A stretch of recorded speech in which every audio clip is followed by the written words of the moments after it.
Listener discretion is advised. All right. You are listening to Wine and Crime, the podcast where three friends chug wine, chat true crime, and unleash their worst Minnesotan accents. We had a lot of that this past weekend. We So did. much. We are recording this right after getting home from doing our Mother's Day weekend live stream. Mm-hmm. It was a ton of fun. Yep. TBD on access to said It's live coming. stream. It's coming. We're figuring out details about that. Also, a big takeaway, don't ask if anyone's pregnant. Never ask if anyone's pregnant. Mm-hmm. And Lucy was drinking wine drinking because she's not profusely. pregnant. And Also I'm also left- not pregnant, but I am trying. Mm-hmm. And so it would be helpful if people did not ask. Yeah. It's actually Nunya. Yeah. I'm also left my wedding ring in the bathroom, and yet I'm still married. So Wait. just stop trying to read into shit. We don't have any drama in our No personal secrets. lives. No. No secrets. I'm also not engaged. I Yeah. don't think I have explained this ring, my great aunt's ring on this finger fewer than 15 times on this show. Yeah. I've been wearing it for like 2 years. None of us are good at secrets. And so if we have anything exciting to share, You'll know. You'll know. You'll know right before away. my mother will. Yeah. You won't be She never the answers her first phone. to know, but you'll be up there, listeners. We promise. So anyway, rant done. I don't know if it is. You haven't gotten to me yet. Who And are you? another thing. But we have a Who very are you, special. though? Oh, fuck it. I'm Kenyan. Duh. I'm Lucy. I'm fucking Amanda. duh. Forgot to turn my light on, too. Oh, fuck, forgot my candle. Oh, I did not forget my candle. I need to get matches up here. Lucy, will you gift me some of your matches from your wedding? God, yes. It was like a So minimum many. order of like 2,500 boxes. I am drowning in wedding matches. I've been married for 5 years. I will take as many as you're willing to give me because I'm always out of matches. When you love come it. visit in June, I will give you Fill a satchel. lot. Bring an empty sack. I wonder if they'll let me fly Thank- with them. You can fly with matches. Oh, yeah. Maybe All right. not that many, but aren't you going to check a bag? Yeah. Then that's fine. You just can't necessarily carry them on. Yeah. All right. So we have a very special fan pick this week brought to you by our our fan picker, Reagan McLean. Ooh, I think Shirley I'm saying MacLaine? that right. And Dragon? not to braggin. Dragon? But are they from Ireland? Is that know. the deal? I don't Because know. they chose the fan pick, which is from Ireland. Oh, maybe then? Look at us coming up with conspiracy theories about our listeners. Don't speculate these kinds of things. Anyway, Reagan, I think, or Ragan. It's probably not Ragan. It's probably Reagan. Like Ronald. You second guessed my first assumption. I didn't. You second guessed your own, and then I asked if it was Dragon. You're projecting just a little bit. Anyway, let's keep going. Who's projecting? Has selected the topic of Me? superstition crimes. Oh. So, I'm so jazzed about this. we're really jazzed. good. I'm a pretty superstitious person. All the classic superstitions, and then we've invented some of our own along the way that That's are like true. I don't have like any classic superstitions, but our invented superstitions run deep. Yeah, the Shannon. Mm-hmm. Up, down. the girl listening to the girl from Impanena before our live shows. Yep. Mhm. Giving each other the green M&Ms. Mhm. Yep. Oh yeah. To name a few. Let's not give them all away. Yeah, we have a lot. But anyway, so I'm excited to learn about more. But first, what is our wine crime pairing for superstition crimes? I have a stunningly beautiful pairing today. that I'm not drinking. Okay. We're pairing it, but we're not drinking it. We're pairing it, but I'm not drinking it. And no, I'm not pregnant, but I did have like extensive testing of my eyes a couple days ago, and I'm like still recovering. Yesterday. Was that yesterday? Yeah. Yeah. Oh It's my the god. only thing I remember about yesterday. Ugh. So they had to like inject me with fluorescent dye, which made me immediately vomit, and then I broke out in hives like 2 hours later. Had some very interesting urine and diarrhea today, and a lot of vertigo from having my eyes like saucers and then tiny pinpricks. So it's been a fun one. Yeah. You looked like a black-eyed serial killer in the midst of one of your You slayings. look like Robert Dead Durst. fish eyes. Yes. It was bad. I was like a cat in full sun or whatever. Or is it the opposite? Full darkness Opposite. when they're letting in as much light as possible. a cat hunting its prey. It was a mess. But anyway, And your She's a house mess. is being oh, that too. fucking so I'm also taken over. not in my office, as you'll notice. I'm in Bill's office today because we had work done on our basement. And my office is basically in shambles. It's basically a hole in the ground with no walls. Mm-hmm. She's a dirt seller right now. Well, actually, they did pour concrete, so she's a cellar. Mm-hmm. But there are no walls, and the concrete's not dry yet, so I can't put anything back in there. But I ordered a new desk, and we have a whole plan. You It's know, gonna be beautiful. It's going to be really cute. this is the perfect time to plant a plastic Halloween skeleton. It's too late. Well, in the wall, maybe. No, there's not even enough room in the wall. That's A what I'm small doing, one. and that's what I'm doing in my kitchen. There's a corner that has no usable like Purpose? cabinet space, so it's just gonna have the countertop over it. Oh, I like So that. I have a plastic skeleton in my basement. I'm gonna put it in there along with a newspaper. Make I it could- dirty. Yeah, you got to Like, rub roll it in dirt on some it. dirt. They It did has dig up some- a patina on it Okay. already. They did Nice. dig up some like creepy glass bottles from under the concrete in the basement. Cool. They have been removed from the home. I'm not Nice. dealing with ghosts. Anyway, so there's no pop or anything for you today because I can't enjoy life at all. I've had a bowl of Cheerios today, and now I'm drinking beer. Get because after it. Fuck it.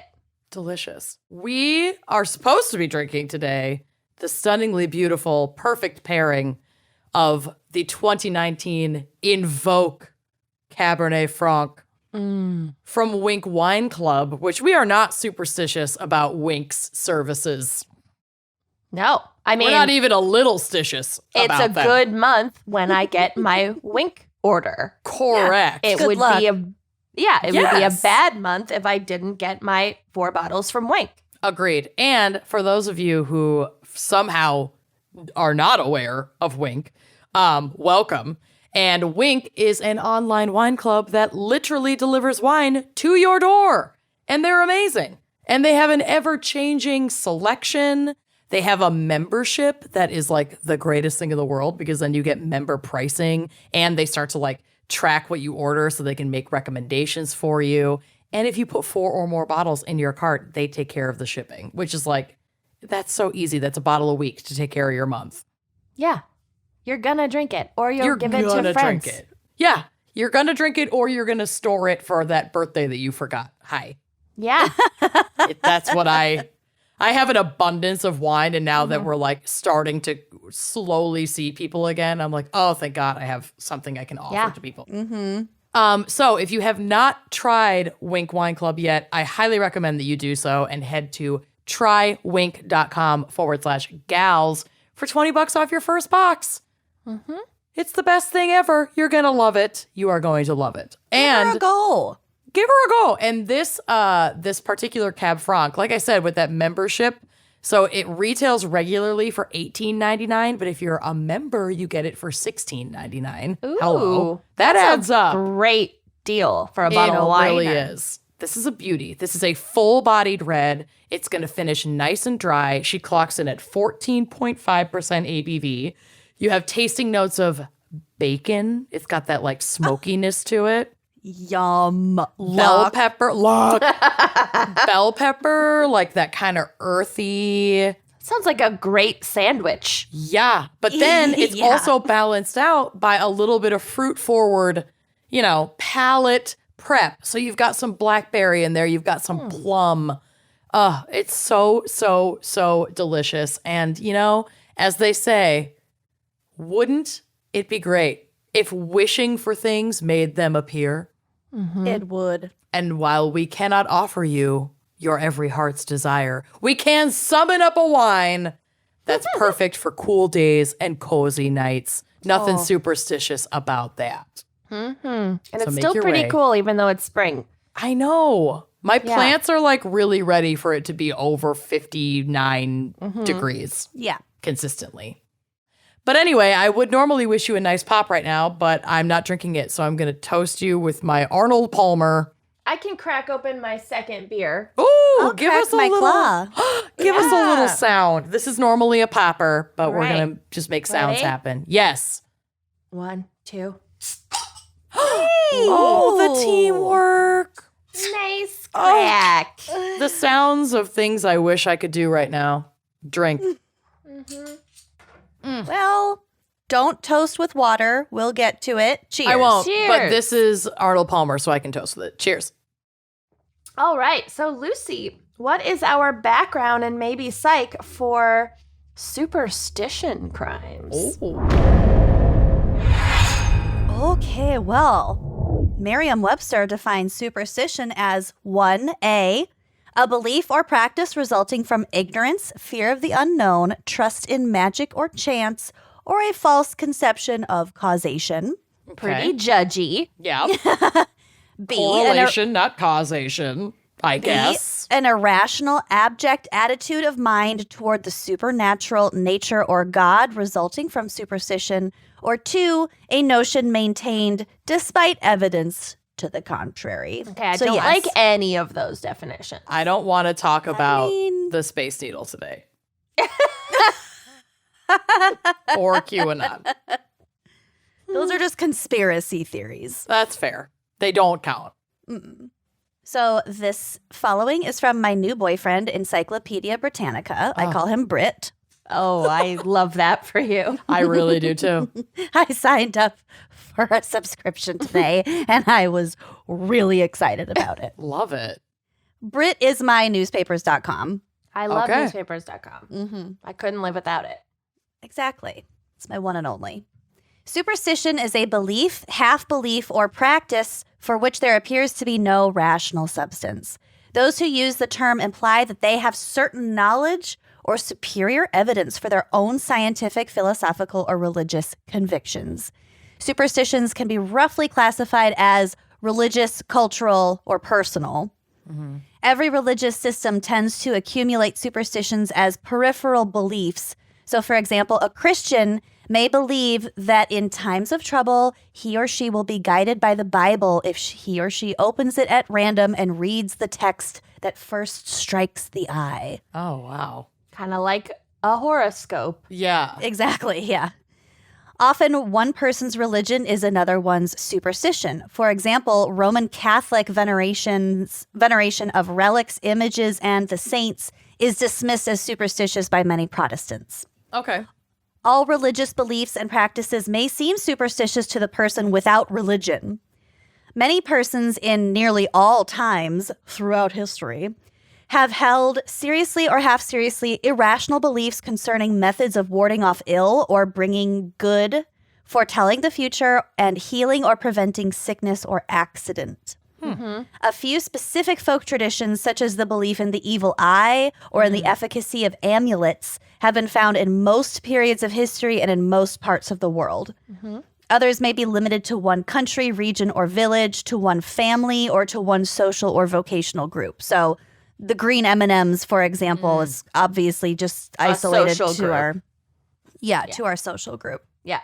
I used to have a St. Christopher medallion, even though I'm not religious at all, but he's like the patron saint of travelers. And my aunt gave it to me before I left on my Watson year. Mm-hmm.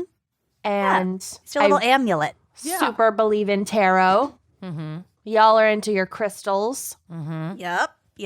This is all This is all that. That spam mail I got about the Abraham, Abraham letters. Oh, yeah. with my wallet amulet that will bring me wealth beyond my wildest dreams. Yep. Which reminds me, speaking of that, Did quick you get wealth anecdote- beyond your wildest dreams in the Well- last 2 days? No. So, She got her eyes dilated, though. for fear of being arrested, basically, hives. since we moved in here, we've been getting weird unmarked mail to a previous owner of this house, not the person right before us, because we have their cell number, so I would have just called them and been like, hey, we have your mail. But someone from way back, apparently. And it's literally a religious phishing scheme to just trick old people into sending them a money order for $20 or whatever. But it promises you these letters with Christian secrets about how to amass wealth. And Because that's so Christian. it is, That's right? what God wants for you. It's It for is. you to hoard wealth. Exactly. So obviously I reported them as a scam to the Better Business Bureau, which is great. But I also told some friends about it. And these friends co-host a podcast called the Nat 30s, which if you're into D&D, check them out. But one of the hosts of this show, their parents are they're basically the Pawn Stars people, where they have a vintage shop, and then they'll buy without sight unseen. They'll buy old storage units and just sell off whatever's in them. And they got this storage unit, and they found these grandma's cookie tins, stacks of these cookie tins, and they opened them up, and they are perfectly manicured, X-Acto knifed porn. Just a bunch of naked dudes with just huge hanging dongers. And they're in these perfect, I have them in the other room. I'm not going to go grab them right now. But You have them? yes, he mailed them to me so that I could now spam back this Abraham Letters company in California. And he sent me a Tupperware container. I have hundreds. That would also be really great bathroom wallpaper, I just know. saying. I might save you some. should collage. I might save some for collaging. My But birthday's on July 2nd. okay, I'll pick a favorite. But I will be sending mail back to this company en masse over the next, let's say, year. That's I just love full it. of porn. They Just are so much dong. literal 3-dimensional, Yep. well, 2 Two-dimensional. unsolicited dick pics. Yes. But you know what? I feel like you kind of solicited them by trying to scam this whatever sweet old Yeah. lady lived here long before me. Yeah. Yes. So they're getting their comeuppance. Well, They maybe deserve that it. sweet old lady moved out because she got wealth beyond her wildest dreams and Maybe. moved on up to greener pastures. I'm going to I like this theory. Well, there's one complaint on the Better Business Bureau about them, and it's one person that was like, I sent in my $20 and never got my amulet. So I don't think it's legit. Oh, honey. That's bad. Anyway, that's I my laugh, but that's I my have anecdote. bought essentially just more new agey amulets off the internet. So. I'm surrounded by same. amulets right now. surrounded. I am. You are. Anyway, okay. So this is from Psychology Today, my other lover. More than half of Americans admit to knocking on wood. Oh, yeah. We will circle back to this. I do that. When they feel that they've tempted fate. In an experimental study, some researcher, found that high stress increased such behavior. If you're curious, the sources are listed. Some It's fine. studier. Keenan in 2002, some studier, found that high stress increased such behavior, especially for people who were high in the need for control. You should see me on an airplane. Yes. I'm just tapping. Yes. Tapping everything. I still do the thing where you hold your breath going through a tunnel when you drive. I do that. My cousin taught this. I'm sure it was a joke, but at the time, it was a joke, but at the time I took it very seriously. She told me that you weren't supposed to breathe when you were going past a graveyard, so you didn't make them jealous. Yeah, no, that's real. And That's real. That's real. Meaning she didn't make that's that real. up. That existed before her. But on the East Coast, you were supposed to hold your breath if you drove past a graveyard until you passed a white house with black shutters. You'd And die. it was really common to have a white house with black shutters next to a graveyard. Yeah. Okay. That's really odd.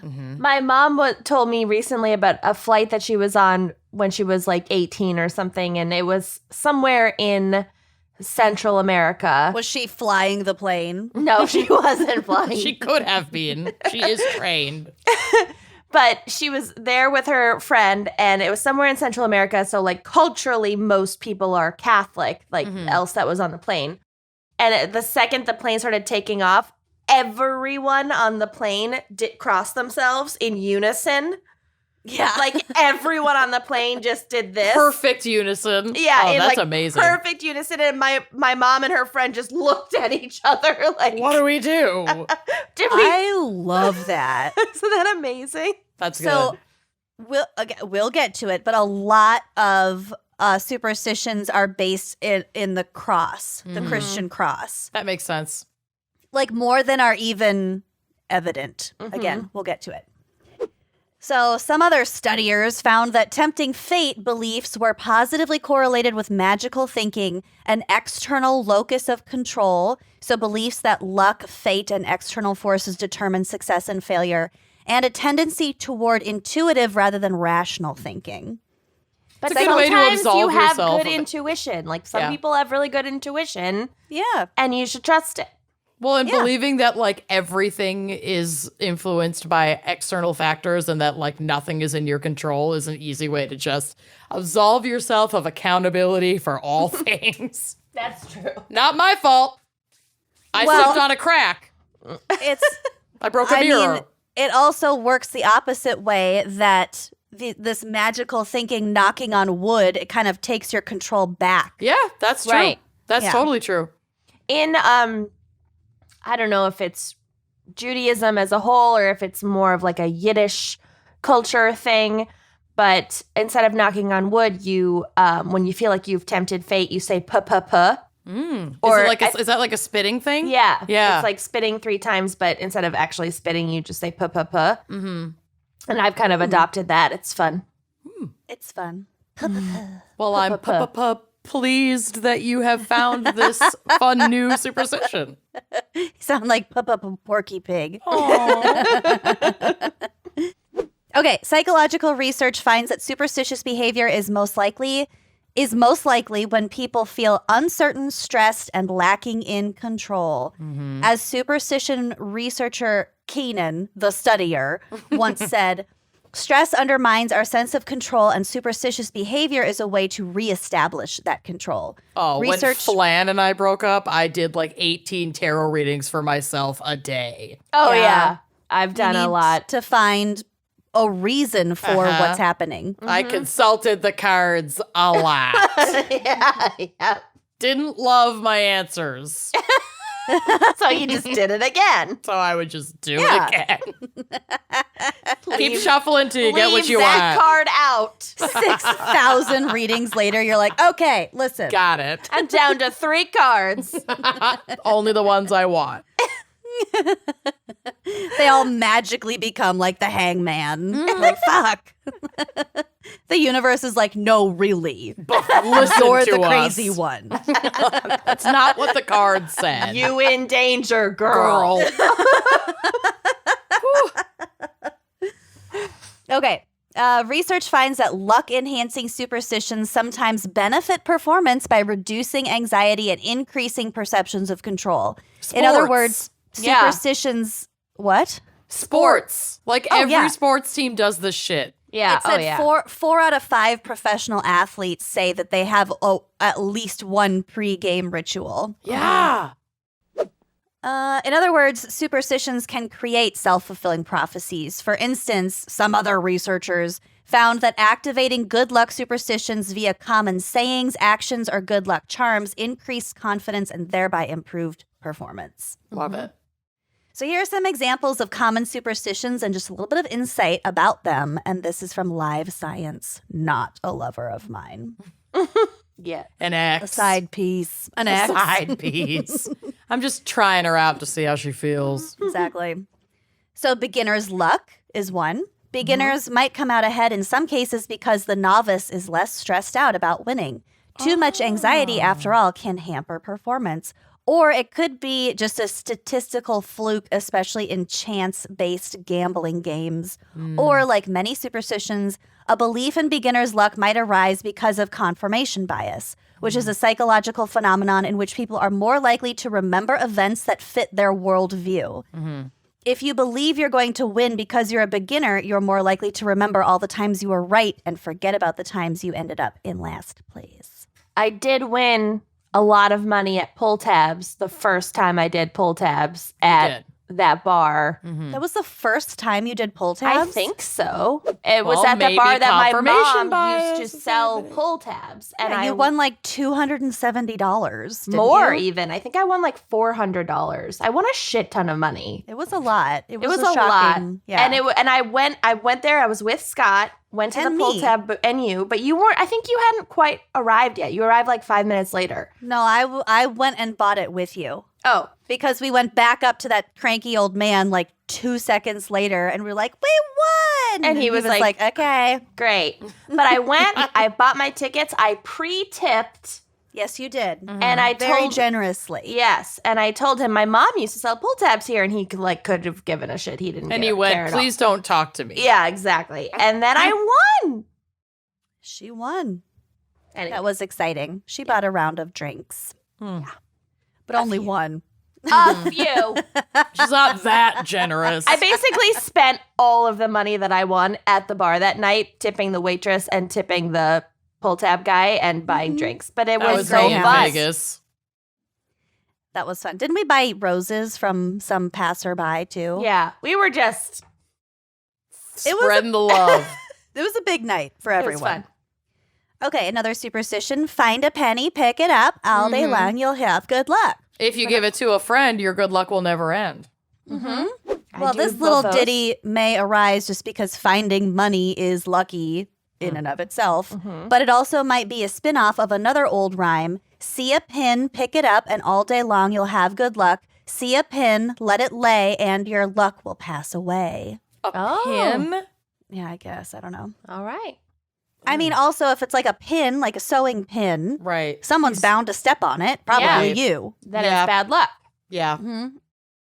So similar kind of rationale for not walking underneath a ladder, because the superstition is pretty practical. Who wants to be responsible for stumbling and knocking a carpenter off of his perch? Nobody does. Or okay, her. I can't get over this pin thing. I just feel like that little limerick is some very clever mother who is really sick of fucking picking up and stepping Yeah. on pins all over the place. See a Lego. Pick it up. And she's like, I know what I'm going to do. No one's going to leave a pin lying around Genius. ever again. And now I have changed the course of history. Yeah. Could be. I think Some that's 100% things are as what simple happened. as that. Yep. Yeah. God The other damn it. moms heard it. They were like, okay, well, That's this good. is gold. Yep. I also Yeah. step on pins. How did I not think of this? Yeah. The Lego thing is genius. Teach your kids that it's good luck to have like a clean floor. Yes. Otherwise, they'll be cursed. Find a They're going vacuum, turn straight it to on. hell. Teach your kids they'll be doomed forever if they don't pick up their I mean, toys. that's what Catholicism is. I know. I mean, it yeah. really is. Yeah. Yeah. See a vacuum, turn it on. Turn it on. See a window, wipe away. Your good luck will last all day. And Yeah. Satan will stay away. The devil's hand will stay away. Yeah. The devil's teeth. The devil's teeth. Every time you masturbate, a kitten dies or whatever. What's that? Oh, yeah. a kitten gets its It's wings. a really old meme. Every time you masturbate, God kills a kitten. Ugh, That terrible. was like that was like a meme from before there were memes. Yeah, exactly. It was the OG. Ugh. And I thought it was fucking hilarious, and I printed it out on my home computer in color, no less. And I had it on my bulletin board forever. Spent a Yeah. lot on ink that year. That really was like the pre-meme days. Yeah. Mm-hmm. Hmm. Okay, so the ladder, like I was talking about the cross. So one theory that this superstition arises from a Christian belief in the Holy Trinity.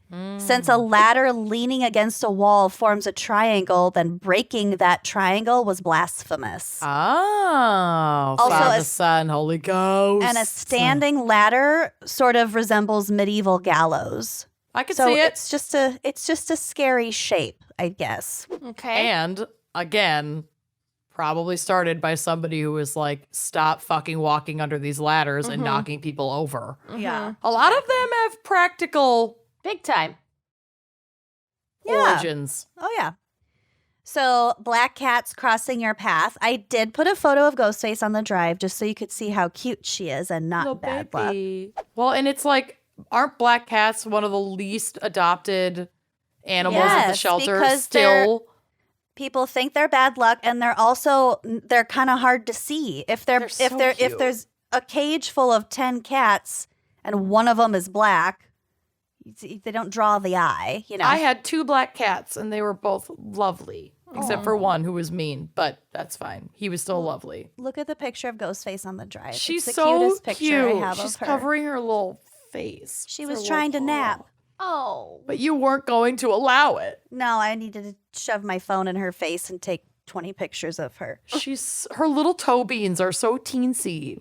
She's tiny. She was the runt of her litter, so she's like a petite girl. She's perfect. So most likely this superstition arises from old beliefs in witches and their animal familiars, which were often said to take the form of domestic animals like cats. And then, I love that. you know, black is supposed to be like an evil color or whatever. See, for me, I'm pretty superstitious, but like if I know the cat or I know the cat's owner, like if it's a known cat to me, then I don't think anything of it. But if you're like walking down the street and a stranger black cat crosses, I'd probably go another way. I don't even think about it because I would be so fixated on trying to pet it. Yeah. Remember when we like walked onto people's porches in New Orleans because there were so many cute outdoor cats and we just would Yeah. keep seeing them, and then we trespassed a lot. I've trespassed For cats. a lot chasing cats in my day. Hard saying. cast. Yeah. Trespass. I've had 3 black cats because I had that one black cat who ran away and then taunted me from across the street, even though I would try to feed her and she'd be like, I'm not coming home. I didn't realize you've had 3 black cats. All Or of them, just as 3 far as I cats know, in are still general. alive. Well, now Pepperoni's my 4th cat. Yeah. Tony still has 2 of the cats, Oh, right. Those ones. and then 1 ran away. But I mean, she's probably thriving somewhere. She just wanted that street life. She did not want to come back home. Just a fair warning to the 2 of you. There is a black cat who lives in my home, obviously. In my neighbor's home, her name is Luna. And then there's another black cat that lives down the street. So you will probably see strange black cats when you I do visit me. not need to be warned. I Well, embrace you know this. them, so that's fine. I'm not against them.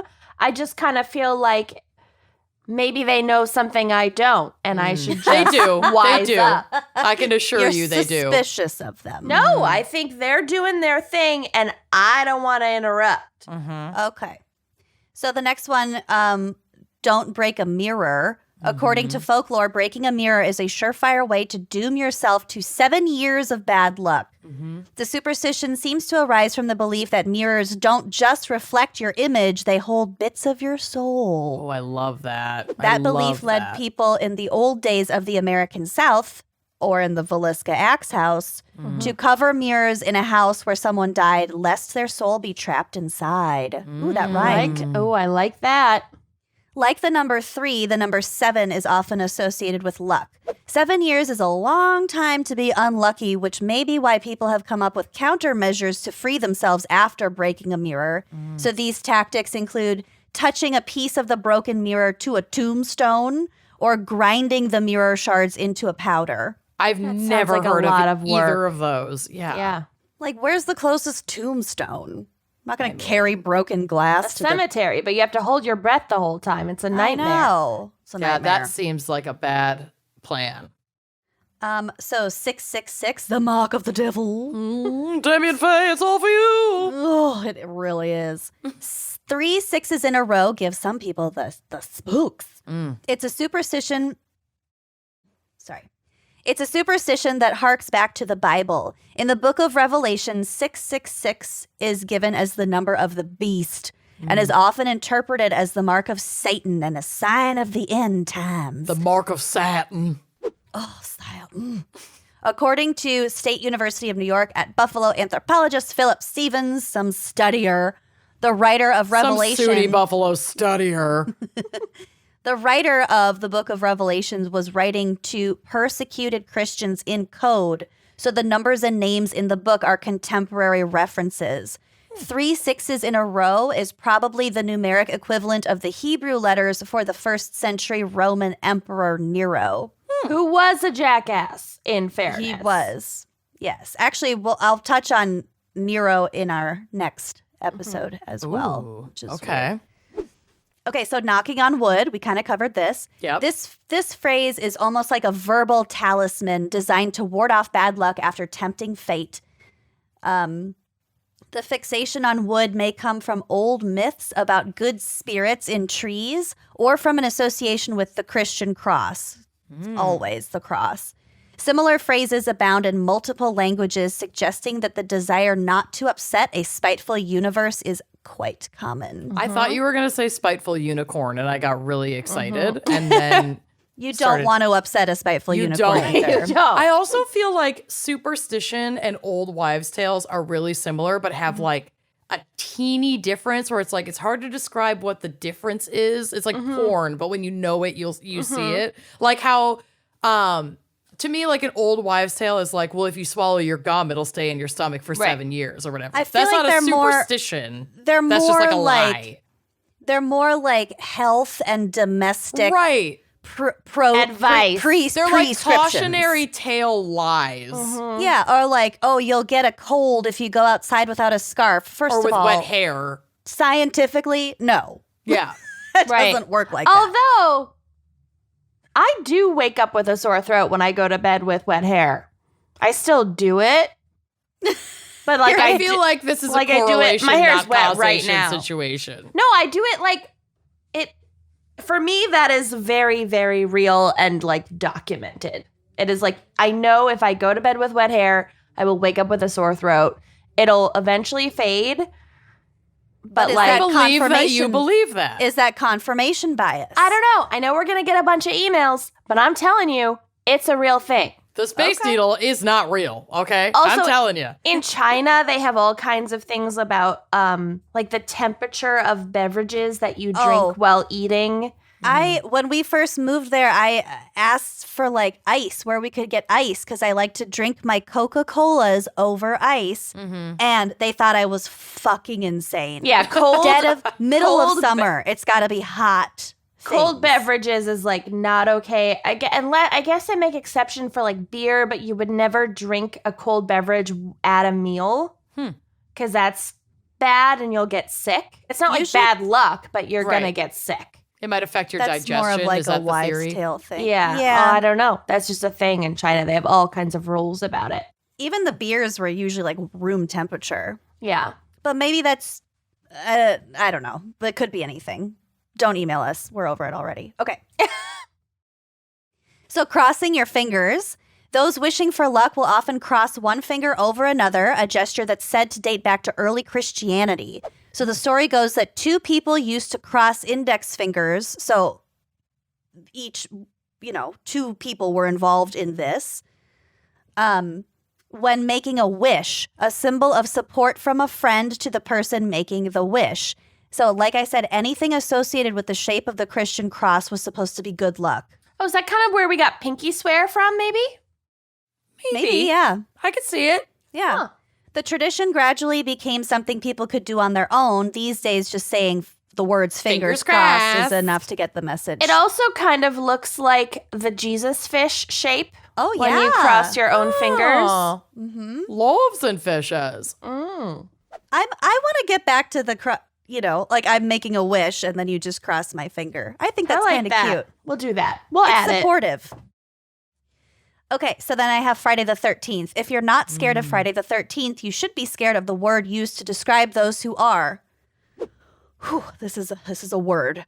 Okay. Frigatriskidecaphobia. That's too much. That's a friggin' tough Mouthful. word. Yeah. Frigatriskidecaphobics are Not afraid a of Friday fan. the 13th.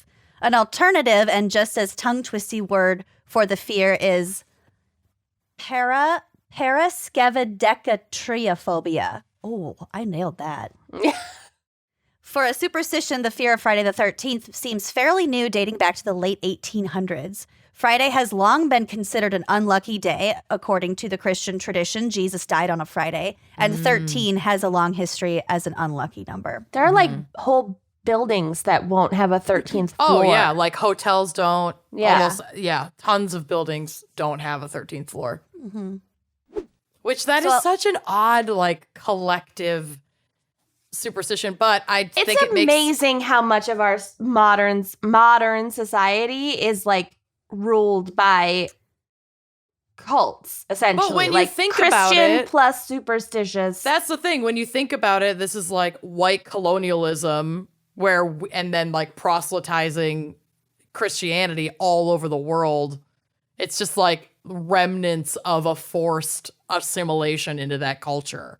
Like fucking everywhere. I mean, Well, it's just the one- religion. The ones that I just cited are popular in Western culture, and Right. I do want to close this out with some weird superstitions from around the world. Because Interesting. there are some weird, you've probably never heard of most of these. Weird to us. Yes, Yeah, Because it's they all are- culturally relative. Right. Yeah. it's all relative.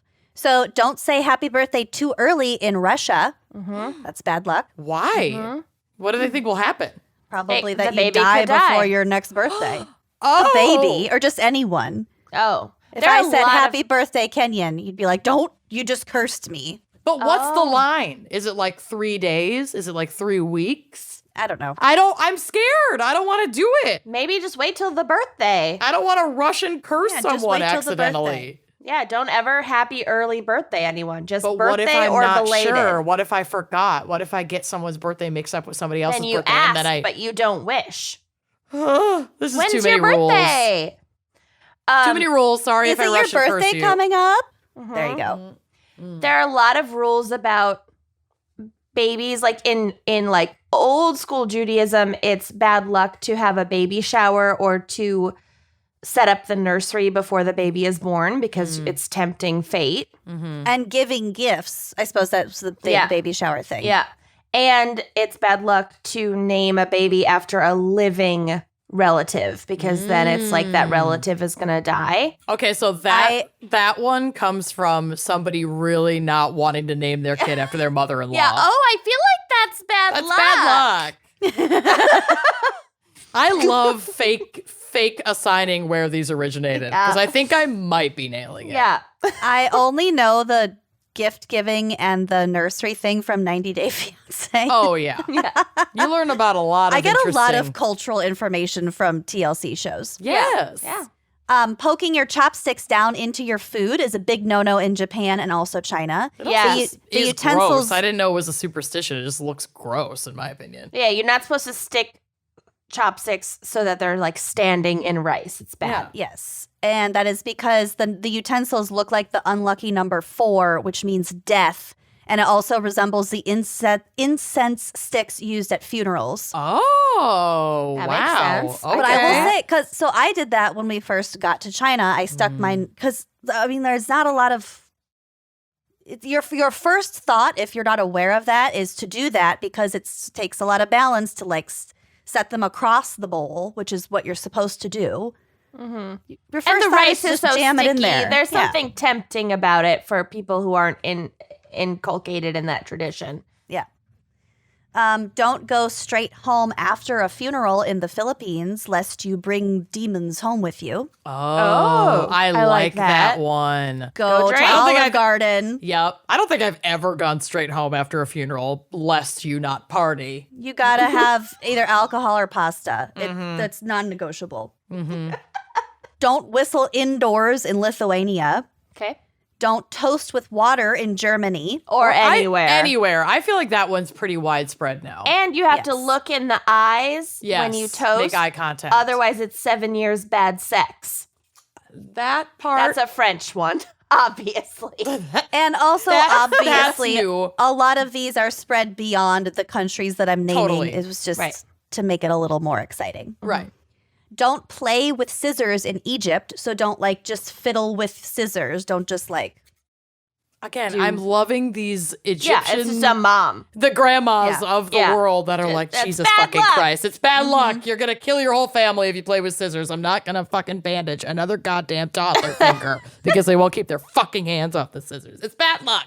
In France, if you step in dog poop with your left foot, it's considered good luck. But if you step in it with your right foot, it's considered bad luck. Okay, well, There's both something are like bad that. luck. And also, I've never heard of that. Yeah, ew and ew. But I isn't saw it there on like a- multiple websites. It's not bullshit. Oh, I'm sure it's real. It's dog shit. It's not bullshit. But isn't there one of those in the U.S. or in Western culture about like if a bird shits on you? In It's good luck? Italy, It means you have wealth coming your way. I had a bird shit on me when I was leaving for the airport once, and I would have missed my flight if I changed or showered with or it. whatever. So you just wore So I just had bird to shit, get a wet wipe and deal with it. put But I your was bun fine. over it. It's just poop.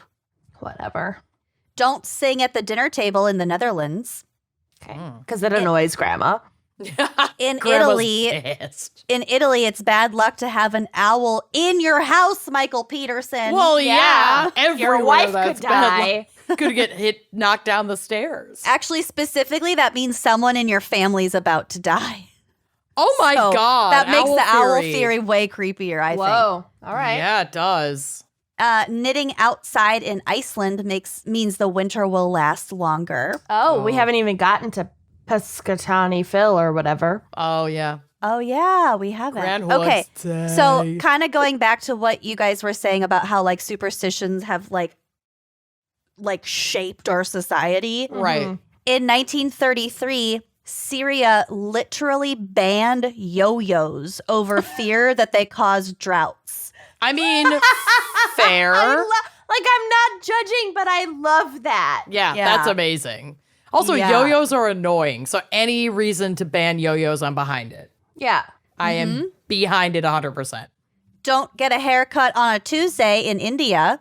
Oh shit! Okay. I often get my hair cut on Tuesdays. It's usually a very flexible day. It's for an me. open day for our scheduling. Typically, Don't walk backwards in Portugal because they say you're showing the devil where you're going. Oh, I like that. In That's a good Canada, pregnant women should give in to their cravings lest their baby will have a fish head. Love that. But in Can we Korea, just apply that always, no matter whether you're pregnant or not? Yeah. Give in to your cravings. Always gonna give in to my chocolate chip cravings. pancakes.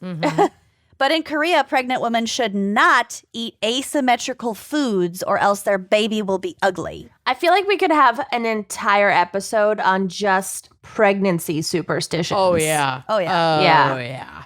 Oh yeah. Last one, this really hits home, Kenyon. In Italy, if you say the same word as someone else in unison, you'll never get married. Well, we have proved that one wrong. That's like a mega jinx. To undo this bad juju, you must immediately touch your nose. Oh, well, we've done that a bunch Nose of times. goes. So maybe that's Yeah. how we. Yeah, nose goes. It also wasn't clear if that means you'll never get married to each other or just never get married in general. Probably in general, but That's wild. honestly, if the door is closed against you and I someday getting married, permanently, it'd make me kind of sad. That's sort I of my know. backup plan. That's definitely my backup plan. Once we're old and done with sex. Yeah. I don't Well, want to have I mean, sex with you. your marriage can look any way you want it to. You could get married and still sleep with other people, Yeah. Yeah. I mean, for taxes alone, right? I mean, we get along pretty well. right? I don't Amanda, know. want to If, join us? nope. I really don't. I was gonna say I don't know if I can handle this, but I'm gonna be supportive of whatever bad decisions you make for yourselves. We'll see if we get there. Yeah. We'll If keep our you husbands updated. die young. Great. Yeah. Don't let them, I won't let them like ride in any planes or do any dangerous activities together at the same time. Okay. So that I can stave off this inevitability. The mega union. Oh, God. Oh. Imagine wedding planning. No. Amanda just throws herself off a cliff. Not even Zola could help me with It's that. just birch trees. God. I mean, Yeah. the wedding would be beautiful. Should we make a Pinterest board planning our wedding? Is that the end of your segment? hate it. Can we? Yes. Because my asshole is puckering right. at the thought of any of this. Let's hear We a quick would word. Think I of need the a- bachelorette party. It would be so fun. That I'd get on board with. The rest of it, no. Are we ready for my case? Never. Which is the fan pick case. Oh, so the darkest of night. It's pretty dark, but it's interesting and it's old timey. So I feel like we can Ooh. our threshold for dark when it's old timey. Oh, Yeah. greatly increased. It really does. I don't know why that is, but maybe think it's it's just because the- superstition.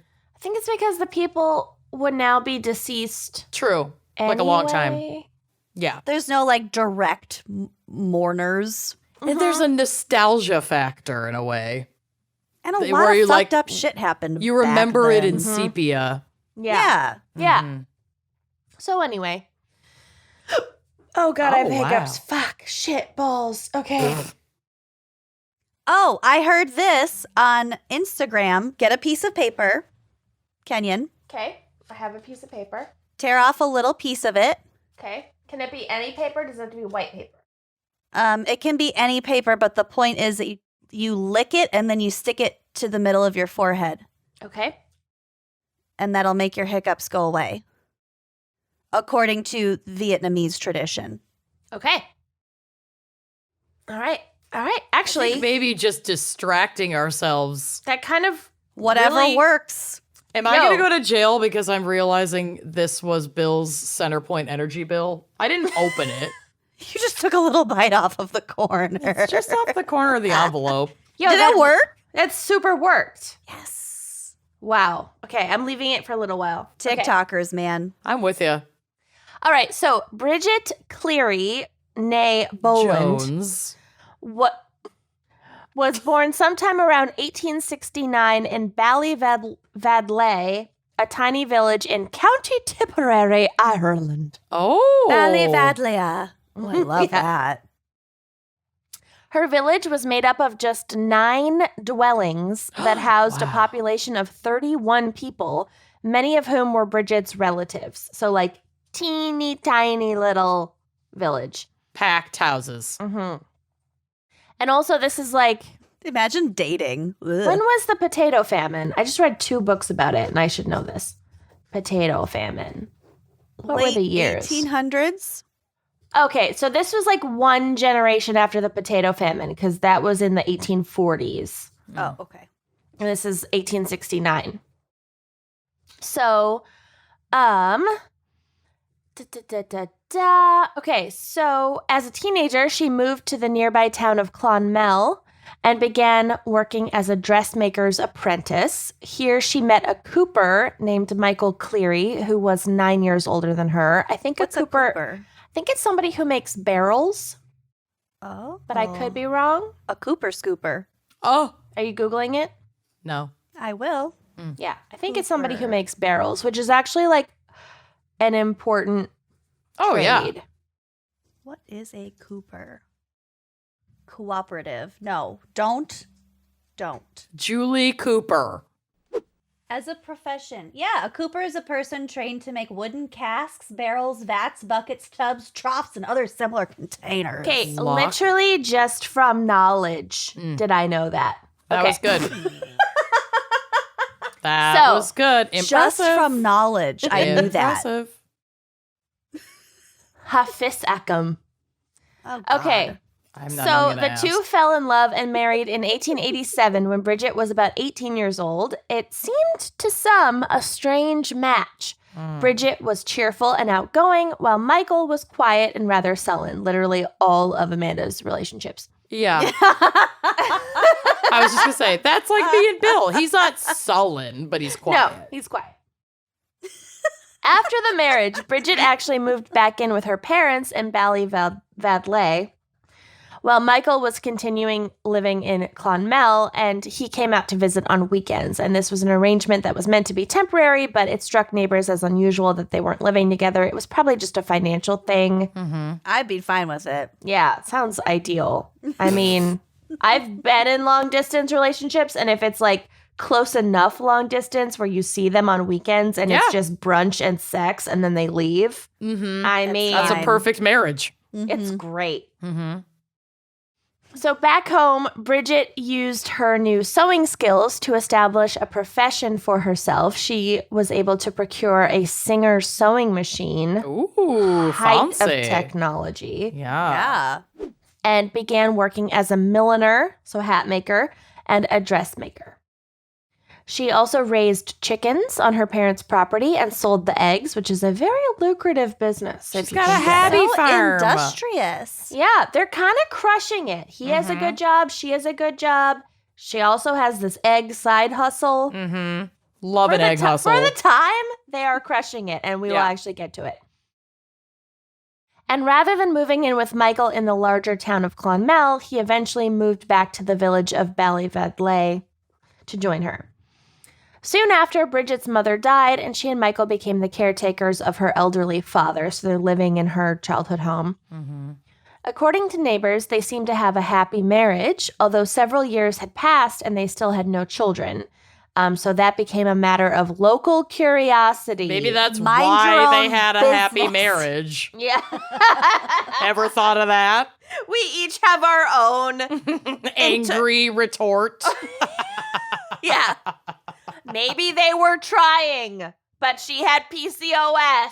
Maybe Maybe. she chose career. God. So aside from their childlessness, they also Aside from the only defining thing about their relationship.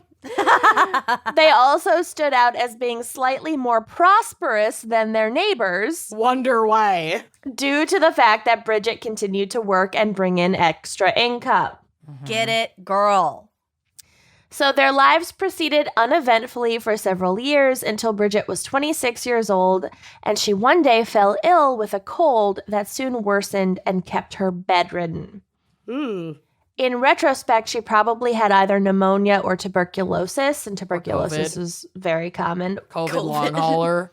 She was patient zero in 1891 or whatever. Listen, I'd believe anything at this point. Well, you still have paper stuck to your forehead, so it's not going to take much. I do? Yes.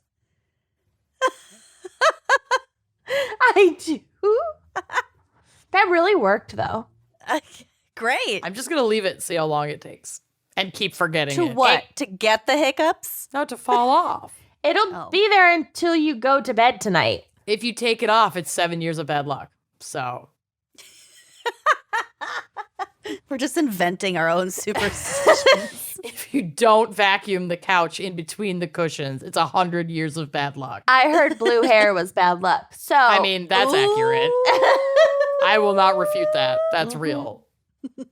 So Michael cared for her while she's sick and bedridden, and when she did not recover for several days, he sent someone to fetch a doctor from a nearby town and also called a priest Call Call a a priest. in case she Also, took I'm a turn sad for that the we worse. don't say fetch really anymore. Mhm. I want to make fetch happen I was going to say, but like traditional the way that fetch. it's meant to. Like, fetch me a, I don't know. Coffee. Fetch me a Chipotle burrito bowl. But actually, fetch me that. Fetch me that. I'm hungry. Fetch me a Jimmy John's. I Okay. had Jimmy John's for lunch. It was unexpectedly delicious. I don't know why today's Jimmy John's was so good. Sometimes they just nail it. Oh, So, when several more days passed and Bridget still did not recover, Michael became gripped by a suspicion that soon turned into an unshakable belief. His wife was no longer his wife, but a fairy changeling who had taken her place. Yes. So, have you guys heard No about notes. these, like, it's like Irish and it's like Celtic Yeah, but I felt like it fairies. typically applied to children, It not normally- adults. Yeah, it normally does apply to babies Okay. because the belief is that the fairies can't have children of their own, so they have to Right. steal them. Mm-hmm. But apparently, it can also apply to adults, and well, I a love person that. can. It's like possession and then exorcism. Like they believe that you Oh. can like be possessed by a fairy, Sure. Okay. kind of. But Yeah. but instead of like possession, the way that Christianity thinks of it, it's like a replacement. Love and then it. when you banish the fairy version, the regular version will comes back. back. Okay. That's cool. Yeah. So he believed that her symptoms had begun after she had taken a walk to deliver eggs in the nearby village of Kyle Nagra. Never exercise. Kenneth Branagh. Tim McGraw. Tim McGraw. Tim McGraw. Which, according to local lore, was the site of a fairy ring fort. Although many people in the area still took stories of fairies very seriously and would avoid something like a ring fort at all costs, Bridget herself enjoyed the stories but was not particularly superstitious. And so it wouldn't have been unusual for her to stop here on her way back home because it's like a pleasant place to sit. Yeah. A Yeah. ring fort she's meaning not like scared. you know how like mushrooms, when mushrooms grow in a circle, they say that fairies live there. Is That's that what the same I'm- thing? That's what I'm picturing. Some sort I'm of gonna Google grassy ring fort. Fairy circular knoll. ring something. fort. So Fairy Michael ring came to- forts, Ireland. Ooh. Pretty. Yeah. They An earthen kind of mound. they are. They look like crop circles. Like they're Mhm. big. Oh, they're weird. They're like sunken. I'm gonna put some photos on the drive because they're Okay. very odd. It looks It's like not- they used to be that used to be how they like built and protected their little homes, human beings Sure. in like ancient cultures. Oh, so so then that's these, where the these mounds forts came are from. still there. Yeah. Yep. As you scroll, you start to see that. But they're definitely kind of creepy looking. Mhm. I could like it. see. There's a good one. that I'll Having drop on the blog. superstitions about them. Yes. So Michael came to believe that in addition to his wife's symptoms starting after she had likely visited the ring fort, she had also begun to look, quote, too fine to be his wife. Well, Bill basically said Too that good. about me at the live show. He said that. You look too good. In not so many words. What did he say? Oh, no, he didn't say that. I think it was just the utter shock at how lovely we were because he's been living with me in quarantine for the last year. It was like he was shook. Your eyebrows have a shape to them. What? Well, okay, no, I have been getting my brows waxed basically all of quarantine. That I did not give up on. So he said she looked too fine to be his wife, and it seemed to him she was at least 2 inches taller than she had been before. Uh-oh. He's But just also- admitting that he's short. But also keep in mind she's been bedridden the whole time. Yeah, so she could have shrunk a little bit. No, No, she's I know. taller. He just doesn't remember. taller. It fell off. The paper fell off. wow. But yeah, she got taller, not shorter. Got it. Yeah, So she yeah. stretched. Or he just doesn't fucking remember how tall Yeah. she was because she He's was just an idiot. He's getting himself all whipped. He's worked up. Worked up. Whipped into a lather. So it is likely that the original source of Michael's suspicions was an elderly neighbor named John Dunn, who strongly believed in old legends and fairies. He was known in the village as the, I should know this, but it's Irish Gaelic, so I don't know how to say this. Shenhai? Shanchai. Sure. A storyteller who is well versed in fairy mythology. At Dunn's urging, Michael sent for a local witch doctor named Dennis Gainey, who prescribed a concoction of herbs mixed with new milk. And new milk is the first milk produced by a cow after calving. So it's believed to have special healing properties, which probably is real because because the first breast milk has the, what's it called? All the hormones and Yeah. shit. Yeah. So it's probably real, but you're just stealing that from the calf. I don't There's know. something like yucky about that to me. That's not yours. Yeah. So, according to Bridget's cousin, Joanna Burke, when she visited one Joanna day Gaines. Shiplap, she checked on how Bridget was doing, and she witnessed Michael, along with John Dunn and 3 of Joanna's own brothers, restraining Bridget and forcing her to ingest the herbs and demanding, "Are you Bridget Boland, the wife of Michael Cleary, in the name of God?" I don't Like like an that. exorcism. Yeah, literally, yeah. Let her live. God. Even if she is a fairy, she's fine. She's tall. Yeah, she's not bothering you. She's fine. She's tall. Bridget answered twice that she was, but when they asked her a third time and she did not respond, the men pulled her from bed and held her over the kitchen fire. Yep. Oh my Well, God. It's about to get really dark, really drunk. They also threw urine from a chamber pot onto her. No. She's sick. She's like bedridden sick, and they're yeah, like she's ill. yelling at her and shaking and dumping her. feces on her. Yeah. Let her live. Ugh. At this point, according to Joanna's testimony, Bridget became, quote, wild and deranged, fed up, Yeah. yelling, Hysterical. "I am Bridget Boland, daughter of Pat Boland, in the name of God." Mm-hmm. Not good enough. At this point, the men seemed satisfied with the results of their torture and returned her to bed. The day after this incident, Bridget was feeling slightly better and was allowed to dress and get out of bed. And divorce her Was husband. allowed. Yeah. Several Ugh. neighbors and members of her family were visiting, and she sat in the kitchen with them for tea.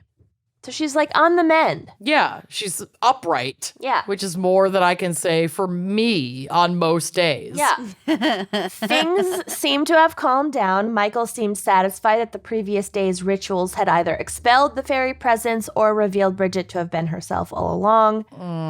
Convenient. Then Bridget asked for milk, Uh-oh. How dare. which reinflamed Michael's suspicions because fairies were known to have a strong craving for fresh milk. Oh my God. Michael prepared her 3 pieces of toast with jam and demanded that she eat all 3 before she was allowed to have a cup of tea. I mean, I can handle that. Fine. Cup of milk? Cup of tea. I don't know. Her mouth was probably dry, and he's like, eat all this bread with jam. Yeah. Mm.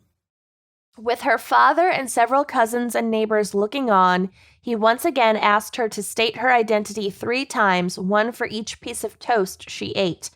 And Okay. once again, she complied twice before refusing to answer a 3rd time. In fact, she had become enraged with Michael's questioning and said to him, quote, "Your mother used to go to the fairies, and that is why you think I am going with them." Ooh. Sick burn. Michael responded by throwing her to the ground. I told you it was going to get dark. Placing one knee on her chest and forcing her mouth open with her family looking on and just letting What the this happen. hell? Also, I have fallen ill. I'm just wrapping myself in this blanket to get through the rest of this. She's a fairy. I'm a fairy. I'm a State your changeling. name. Are you I'm a Amanda man. Jacobson, daughter of Suzanne? By the grace of God. By the Nancy grace of God. He then Forced forced me the to remaining eat the toast toast. into her mouth and began demanding, "Is it down? Is it down?" Jesus, my no, I God. asked for milk an hour ago so I could wash down this fucking toast. Ugh. Next, he pulled off her dress. Again, I told you it's going to get really dark. Left her in only her undergarments, doused her in lamp oil, and used a stick from the kitchen No. fireplace to set her on fire. Nope. What a fucking lunatic. Well, he That's thinks she's a psychotic. fairy. He thinks that his wife has been stolen and that this is the intruder imposter. So is what he's doing part of a ritual? Because this seems so specific. I don't know enough about the fairy lore to know if this is like how it traditionally works or if they're just like making up shit on the fly to like test her. Because I feel like it's one thing. I mean, it's horrifying either way. Mhm. But I feel like it's one thing if this is a specific ritual that by some deep-seated superstition is actually meant to like save your wife, or if he's just Well, he wanted to save her, and we will get to it. Like, I actually think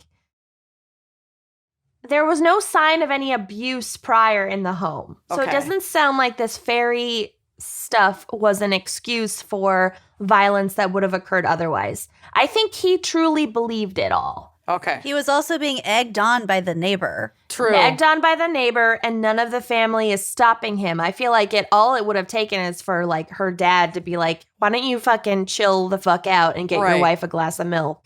Yeah. And it probably would have been fine, but they're all steeped in this lore. None of them are super educated.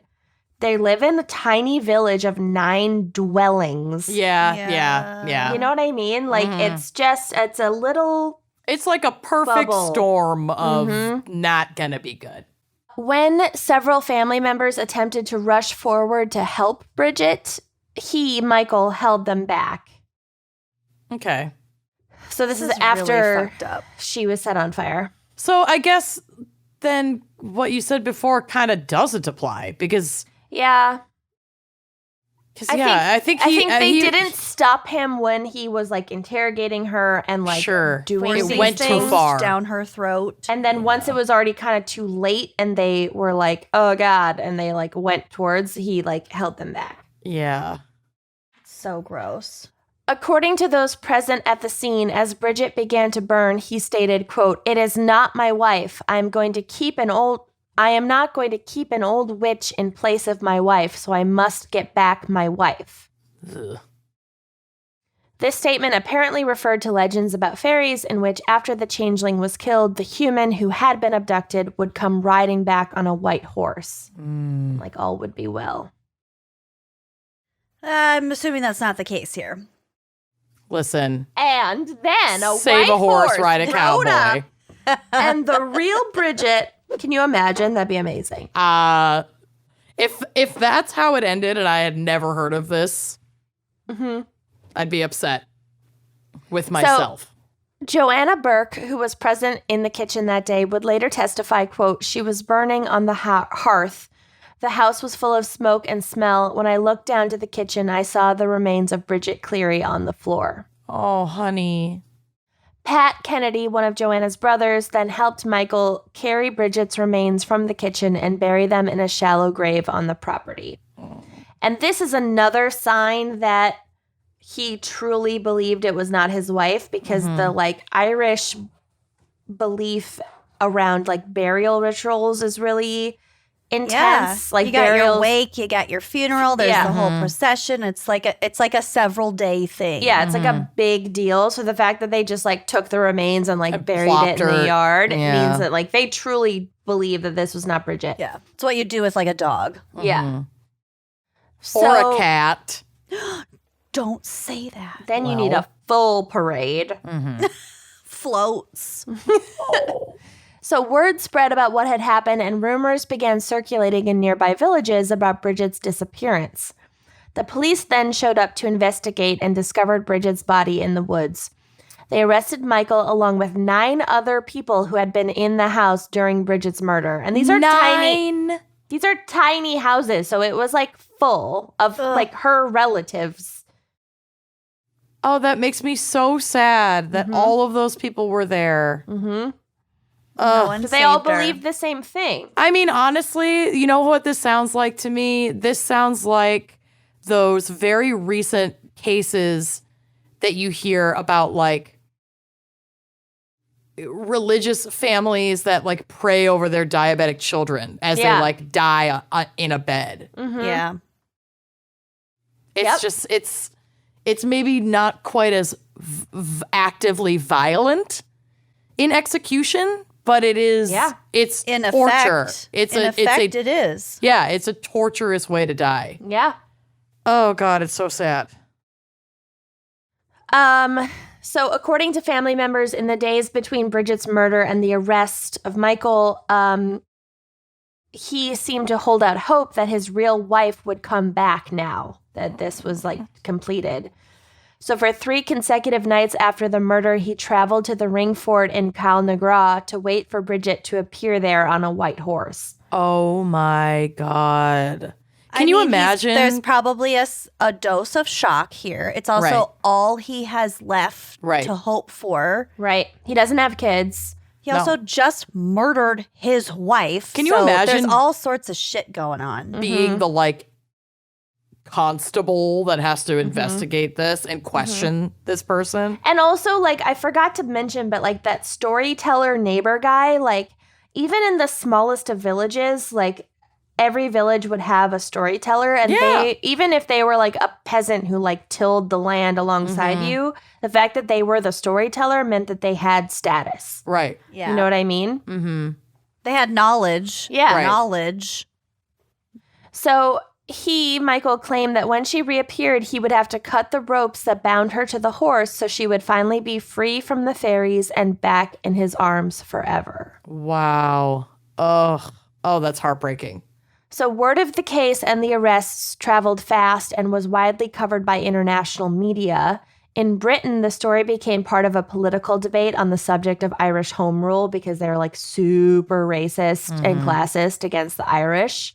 And this, like I said, was 1 generation after the potato famine. And the way the Brits treated the Irish wasn't great. Not good. Mm-hmm.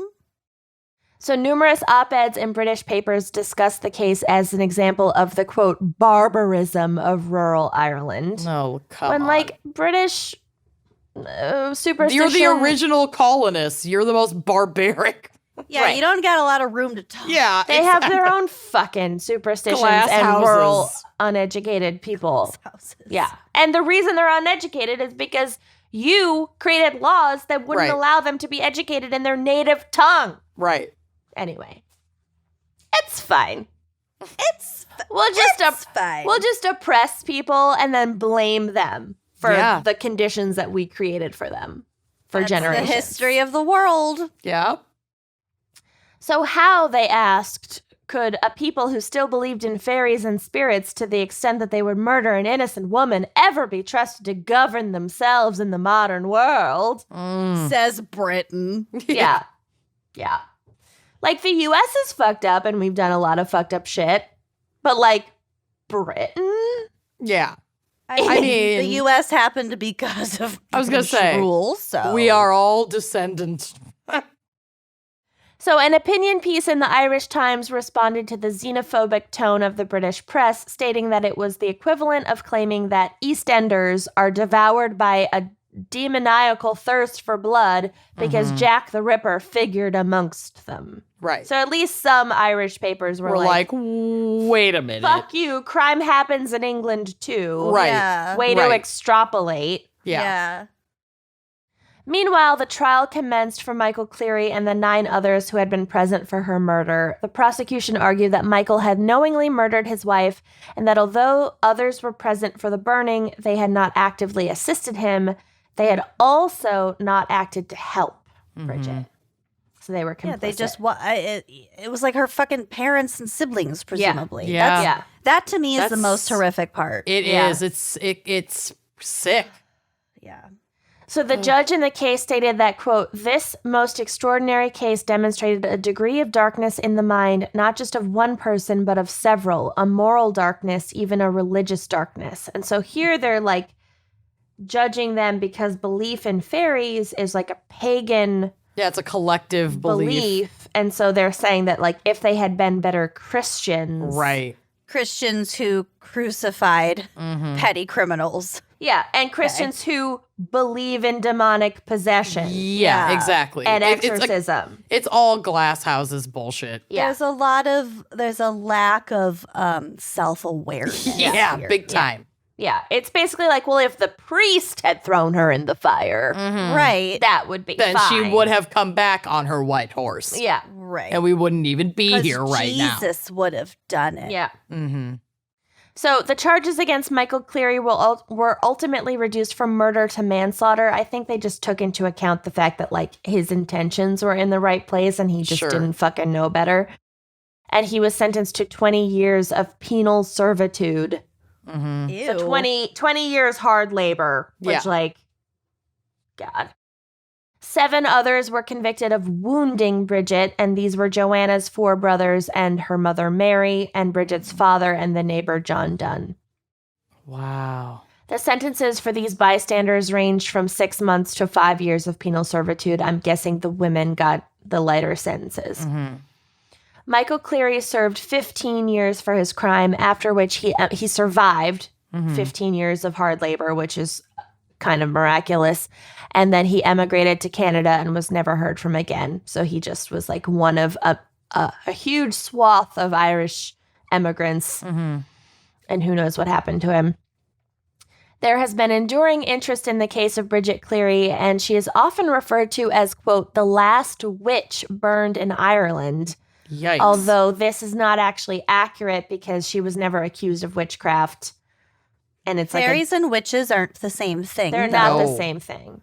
Although he did describe her as an old witch, the husband did. Yeah, but he meant it as like a fairy because the belief in fairies, it's not like, Peter Pan No. fairies. It's like Pan's Labyrinth, like Yeah. creepy They're, shit. They're Yeah. scary. They're not Scary. They're They- tricky. They they can be mischievous. They can Yeah. they can be for good or ill, but like you don't want to cross them.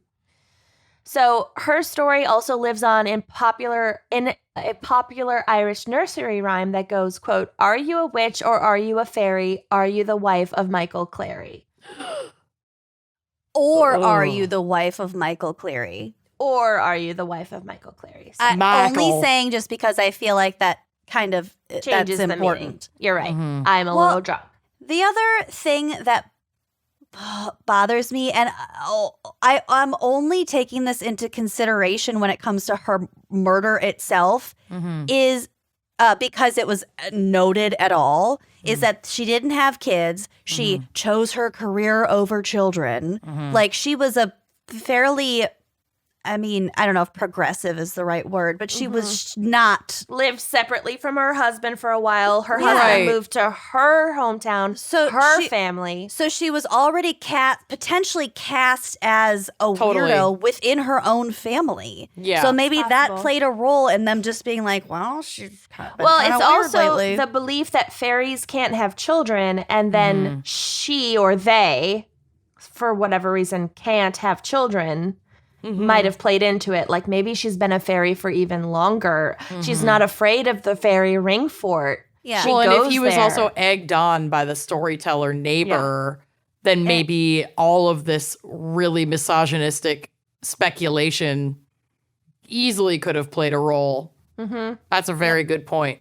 Yeah. Ugh, that's really sad. It's all sad, and I hate it. Thank you so much for that. Thank You're you very so much. welcome. Well, thank Yeah, you to the that's so fan great. picker. So great. Reagan, for telling us about this case. I hadn't heard about this, but I have been on like an Irish kick lately with my books about the potato famine and You also don't say. Angela's Ashes. Garlic. Garlic That's bread. Scottish, but yes. You know You're what? on that kick too. They're almost the same. I love it. Don't email me. Okay. Well, I'm pumped about this one because I've actually wanted to cover this woman for a long time. And this is Before like, you begin, yes. since I know people are wondering, I want to show what I'm coloring. Oh, is this your Is this Real Housewives? Yeah. This is from my Real Housewives coloring book. I'm so sorry, I can't remember who sent it to me, but I got a lot of little work that to do with Kyle? the bag of pills. Is that Kyle? Yep, that's Kyle and Kim Yes. pointing at what's her name? Lisa the Rinna? crazy one. No, the Oh. Brandy. Oh. That's the bunny that Yep. I can't remember. That That Lisa Rinna is- got for Kim. There's Lisa Rinna. Mm-hmm. And then that is, I don't remember her name. She was only on for one season. She's blonde. And that's Rinna's bag of pills. Love it. Cool. That's That's gorgeous. what I'm working on. I like love your it. clipboard. I want you to Thank do you. a Beverly Hills coloring page for me to keep. Oh, honey, yes. one. I'll Pick FaceTime one. you later. You can pick out whichever one you want. Okay. I want a below deck one. I don't have a below deck coloring book yet. Josh Hallmark, you've been summoned. Yeah, Josh, get on it. Okay. Well, I love that. Thank you for that update. So let's travel back in time to 1893 in Montella Avellino, Italia. Oh. When on a cool April day, Leonarda Cianciulli was welcomed into the world. Happy birthday. Indeed. The world she was welcomed into, however, was a harsh one. Raised by strict religious parents, she spent most of her childhood in silence and even attempted to take her own life twice as a young girl.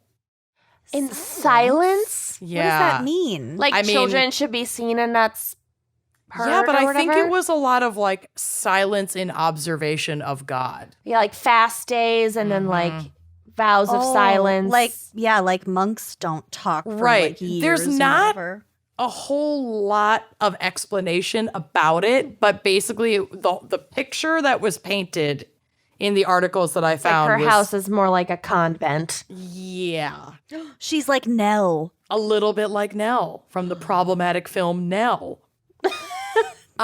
Super So, Speaking of, did you watch At First Sight last night? no, that's how I was going to celebrate Her my day her of eye doctor of appointment. eye doctor her appointments. eye dilation. Was with the like most problematic movie of all time, At First Sight, starring Val Kilmer. But instead, I actually put on Sharp Objects on HBO, starring our love Amy Adams. So good. And I had never watched it, and now I have to wrap this up so that I can watch the last 4 And the episodes, cute 'cause I guy got from 4 Mindy in. Project, Yes, I've correct. watched that twice. He's I am also now in The on Sinner. to. who looks just like my husband. He does. If you're kinda. not watching Mayor of Easttown, also haven't on started it HBO, yet. it's pretty good. I haven't started it yet. No spoilers. Yeah. I'm not. Say no more. Anyway, thanks for coming to our I want to watch that show, but I haven't watched it yet podcast. Okay. List of things I haven't gotten to Fascinating. yet podcast. Riveting content. I am 2 sentences in. Okay. So when Leonarda met Raphael Pansardi in 1917, the year of our Helen, she quickly fell in love and married him. Despite her parents' disapproval of the union to the modest office clerk. Yeah, she was getting the fuck out. And the only way to Yep. do that was through marriage. And she Correct. did it. Her parents had plans to wed her to another man, a man who was more religious and seemingly more likely to support the family financially. So when Leonarda... Probably abusive. Probably, Yeah. but who knows? She's like, I'm done with this religious shit. Yeah. So when Leonarda squandered this future for them, her mother lashed out violently and cursed her daughter and their marriage. The young couple... Calm your tits, Mom. Well, she went for it.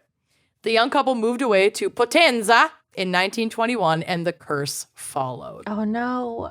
The first infraction I really can't credit to the curse because this is on Leonarda. She made her choices. But she committed some kind of financial fraud. I legitimately could not get the details on this. Okay. And that led to a brief, just a teensy little imprisonment in 1927. Okay. She was released and didn't seem to get into any more trouble there, but likely for the sake of her privacy, the couple decided to move again and start fresh in La Sadonia.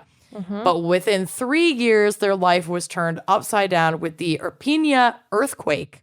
This was a massive event that occurred early in the morning of July 23rd, 1930. It reached a 6.6 magnitude on the Richter scale with a European macroseismic scale of 10, which is considered very destructive.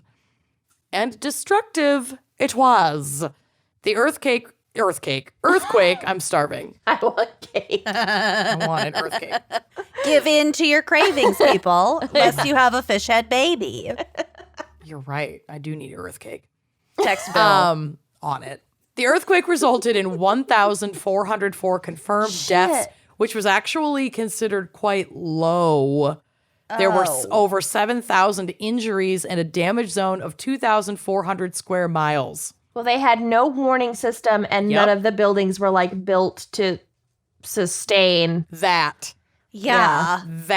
in particular. So Leonarda and Raphael were among the thousands and thousands of homes that were completely destroyed. So the curse had begun.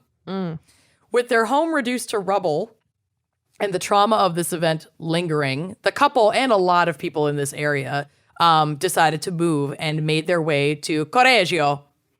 They planted roots and really established themselves there, opening a small shop in town. I like to think of it as like Rose Apothecary. This is a very Schitt's Creek moment that they're having. Both of them were very well liked and respected in the community, and they felt like this was the place to stay and start their family. So this would not be an easy journey for Leonarda and Raphael. Leonarda became pregnant 17 times throughout their marriage, but did not bear 17 children. 3 pregnancies were lost to miscarriage, and 10 more died of natural causes as infants and toddlers. Jesus. Oh, no. Yep. Exactly what these natural causes were, I am not sure, but there is no They record. probably didn't know. I don't think they knew, but there's no record of an investigation into foul play, anything like that. And normally I'd be like, oh, this was way back in the day when the infant mortality rate was quite high. Back. But it's not. I'm curious / Your grandmother suspicious. was alive. And well. Yeah, my I mean, this was like grandfather born in- 1930. Yeah, my Well- grandmother was born in 1931. Right. Like I covered for the Mother's Day crimes, which I'll repeat because not everybody has heard that, but in the 30s, 20s, like early 20th century in Appalachia, Yeah. they didn't have that firm of a grasp on like hygienic like water and things Germ like that. theory. So, Yeah, I mean, that's basically my next sentence. So- I was, we're in okay. pretty rural Italian farming communities. I don't have any idea what access to healthcare, sanitation, or what infant mortality rates in that area even were at the time. So, like, And yes, with numbers like that, they could have some sort of genetic something. Totally. And this wasn't long ago, but Yeah. I'm not aware of the conditions in that area at that time.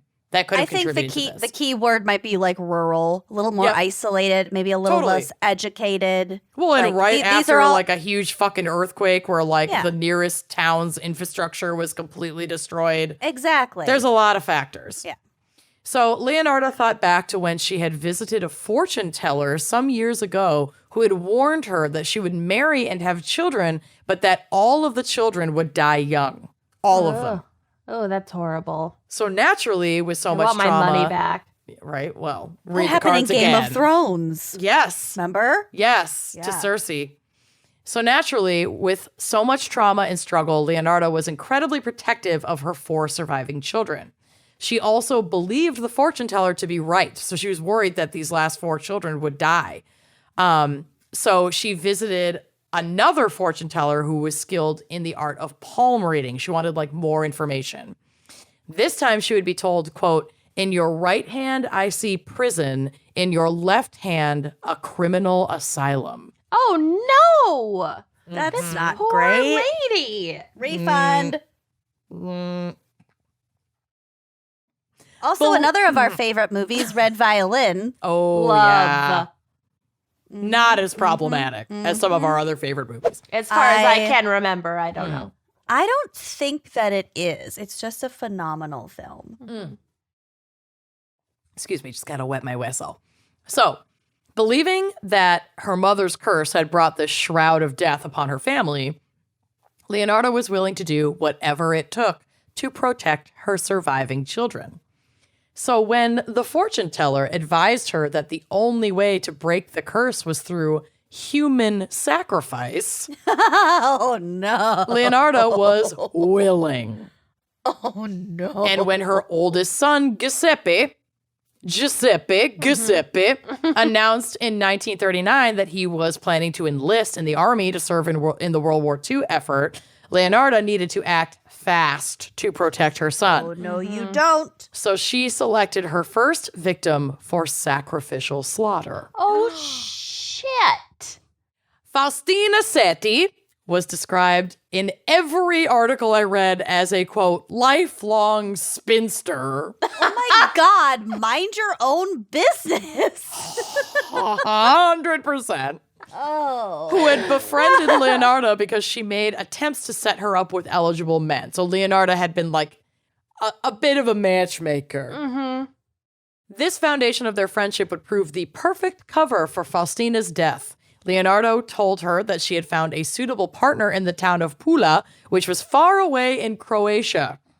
She had advised Faustina to write letters to her family and friends telling them of her move to Pula, and that she was like in the letters to talk about how she has this new life and she's so excited and she's thriving and blah, blah, blah. Pre-write how happy you are letters? Yup, and then give them to Leonarda, who promised to mail these letters once Faustina confirmed that she had made it to Croatia. But in the meantime, she was like, don't tell anyone where you're going. This is the best way to do this.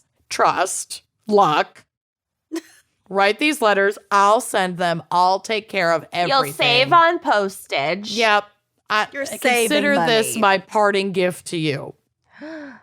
So on what Faustina believed to be a final planning visit for her big move, Leonarda offered her a glass of wine that was laced with sedatives, and once she fell asleep, killed her with an axe and dismembered her, keeping the blood in a bucket.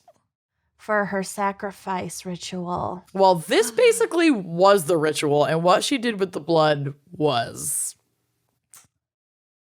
interesting. So, she would later describe the event in an official statement that reads, quote, I threw the pieces into a pot, added 7 kilos of caustic soda, which I had bought to make soap, and stirred the mixture until the pieces dissolved in a thick, dark mush that I poured into several buckets and emptied in a nearby septic tank.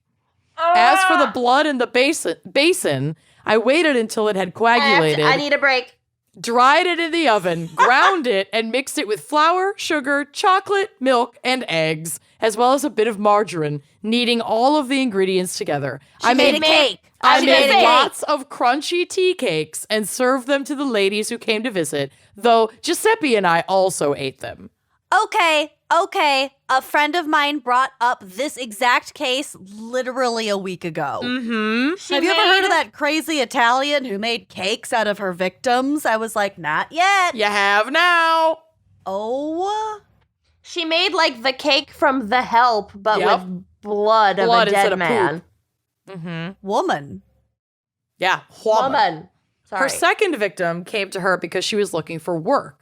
Francesca Cianciulli saw the help that Leonarda was giving to other women in town and came to her for help. Oh, fuck. Leonarda told her that she'd found her a job in Piacenza, which is in northern Italy, at a school for girls. Francesca was thrilled at this opportunity, so when Leonarda instructed her to write her goodbye letters, she did so with glee. Just like Faustina, Francesca came to visit with Leonarda and finalized moving plans. Francesca accepted the glass of wine from Leonarda, and when she drifted off to sleep from the laced cocktail, Leonarda reached for her axe. Maybe this crazy bitch did kill her kids. She might have, but I kind of don't think she did. But she did it in the name of saving her Yeah, kids. I think that this was like, Who knows? well, and there's a lot of like, we'll little, never know. we We'll won't never ever know. know, but there are a lot of little think pieces, like psychological think pieces on this about how the combination of The trauma. deep superstition and then horrible trauma, undiagnosed and therefore Just untreated compound depression and trauma. anxiety and postpartum, like all of these things combined led to where we're at right now. Yeah. So Francesca was also dismembered and the blood was set aside to make tea cakes. Her third and so hungry. I know. Crunchy tea cakes do sound pretty good. Her third and final victim was another easy get because she also wanted work and saw that Leonarda was the go-to resource. So Virginia Cacioppo, a talented singer, was told that a, quote, mysterious impresario in Florence was looking for a secretary. So with Virginia's talents as a soprano, this was a perfect fit. And for those of you like me who were not sure what an impresario is, it's basically just a producer for operas and stage plays. Okay. So she enthusiastically accepts this fake job. It's not real. Wrote her letters and went to visit with Leonarda for the final planning session on September 30th, 1940. Were you a date conceived of at this no meeting? significance. Zero significance except for my birthday. Where she met the same grisly fate as Francesca and Faustina. This time, however, instead of just using her blood to make some cakes, Leonarda also took advantage of her soft and rotund figure to make soap.